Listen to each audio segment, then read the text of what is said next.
इस तरह से भक्तिन के पति के गुजर जाने पर पूरे परिवार की जिम्मेदारी भक्तिन पर आ गई थी।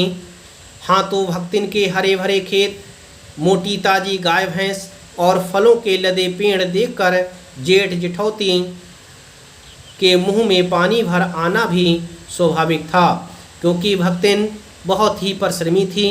उसे सबका ज्ञान था, इसलिए उसकी भैंसें भी फली लदी थीं और पेड़ भी फलों से लदे हुए थे। इन सब की प्राप्ति तो तभी संभव थी जब भयु दूसरा घर कर लेती, पर जन्म से खोटी भक्तिन इनके चकमे में आई ही नहीं। उसने क्रोध से पांव पटक पटक कर आंगन को कंपायमान करते हुए कहा, हम कुकरी बिलारी ना होए, हमार मन पुसाई तो हम दूसरे के जाव नाही ता तुम्हार पचय की छाती पै हो रहा भुजु और राज करव समझे रहो। इस तरह से उसने अपनी भाषा में उन सबके लिए जवाब दिया। उसने ससुर, अजिया ससुर और जाने के कई पीढ़ियों के ससुरगणों की उपार्जित जगह जमीन में से सुई की नोक बराबर भी देने की उदारता नहीं दिखाई। उसने जमीन देने से मना कर दिया। इसके अतिरिक्त गुरु से कान फुकवा, कंठीवान और पति के नाम पर घी से चिकने केसों को समर्पित कर अपने कभी न टलने की घोषणा कर दी। भविष्य में भी संपत्ति सुरक्षित रखने के लिए उसने छोटी लड़कियों के हाथ पीले कर उन्हें ससुराल पहुंचाया और पति के चुने हुए बड़े दामाद को घर जमाई बनाकर रखा। इस तरह से उसने अपनी बड़ी पुत्री को अपने घर पर ही रखा, जिससे उसकी संपत्ति किसी तरह से बर्बाद ना हो। इस प्रकार उसके जीवन का तीसरा परिच्छेद आरंभ हुआ। इस तरह से उसने दूसरा परिच्छेद समाप्त किया और तीसरा परिच्छेद प्रारंभ हो गया। भक्तिन का दुर्भाग्य भी उससे कम हठी नहीं था।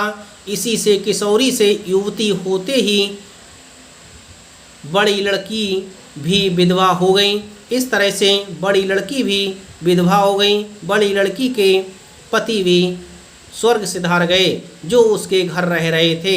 इस तरह से मुसीबत उसका पीछा छोड़ने को तैयार नहीं थी। भयु से पार ना पा सकने वाले जेठों और काकी को परास्त करने के लिए कटिबद्ध जेठौतों ने आशा की एक किरण देख पाई। विधवा बहन के गठबंधन के लिए बड़ा जेठौत अपने तीतर लड़ाने वाले साले को बुला लाया, क्योंकि उसका हो जाने पर सब कुछ उन्हीं के अधिकार में रहता। भक्तिन की लड़की भी माँ से कम समझदार नहीं थी, इसी से उसने वर को नापसंद कर दिया।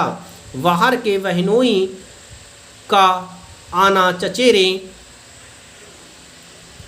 भाइयों के लिए सुविधाजनक नहीं था, अतः ये प्रस्ताव जहाँ का तहाँ रह गया। इस तरह से ये प्रस्ताव भी उसने समाप्त कर दिया।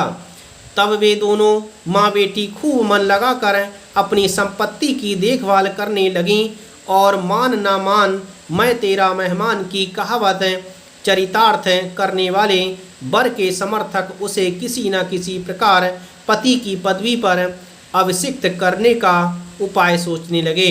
अर्थात इस तरह से उसकी बड़ी पुत्री के विधवा होने पर सभी यही विचार कर रहे थे कि जिसका इसके साथ विवाह होगा वह इस संपत्ति का मालिक होगा।